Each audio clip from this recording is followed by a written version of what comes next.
തൃശ്ശൂർ കഴിഞ്ഞ് നമ്മൾ മലപ്പുറം ജില്ലയിൽ കയറി കോഴിക്കോട്ടേക്ക് യാത്ര ചെയ്യുമ്പോൾ എല്ലാ വീടിൻ്റെയും ഗേറ്റിൽ ഒരു ബോർഡ് തൂങ്ങുമായിരുന്നു. 6 വരിപ്പാതയ്ക്ക് സ്ഥലം അളക്കാൻ ഈ പറമ്പിലാരും കാല് കുത്തണ്ട, കാല് തല്ലി ഒടിച്ചിരിക്കും, ചുങ്കപ്പാത ഈ നാട്ടിൽ വേണ്ടേ വേണ്ട, എല്ലാവരും ഒറ്റക്കെട്ടായിരുന്നു.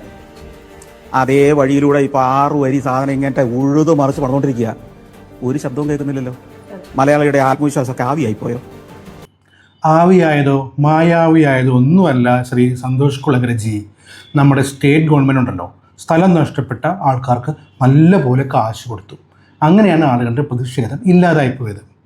ആക്ച്വലി ഈ പ്രോജക്റ്റിന് സെൻട്രൽ ഗവൺമെൻറ്റിനും സ്റ്റേറ്റ് ഗവൺമെൻറ്റിനും ഈക്വൽ റോളുണ്ട്.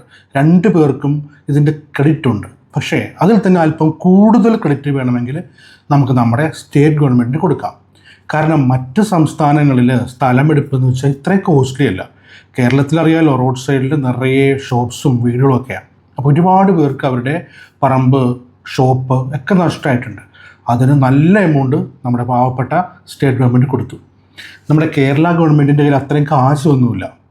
കേരളത്തെക്കുറിച്ച് പറയുമ്പോൾ റിച്ച് പീപ്പിൾസ് ഉള്ള ഒരു പൂവർ സ്റ്റേറ്റാണ്. അതായത് ഗവൺമെൻറ്റിൻ്റെ കയ്യിൽ കാശില്ല, നാട്ടുകാരിൽ പലരും നല്ല റിച്ചാണ്. അപ്പോൾ ഈ ഗവൺമെൻറ്റിന് കുറച്ചുകൂടി റിച്ച്നെസ് വേണമെങ്കിൽ ഈ സ്റ്റേറ്റ് ഗവൺമെൻറ് ഒരു കാര്യം കൂടി ശ്രദ്ധിച്ചാൽ മതി.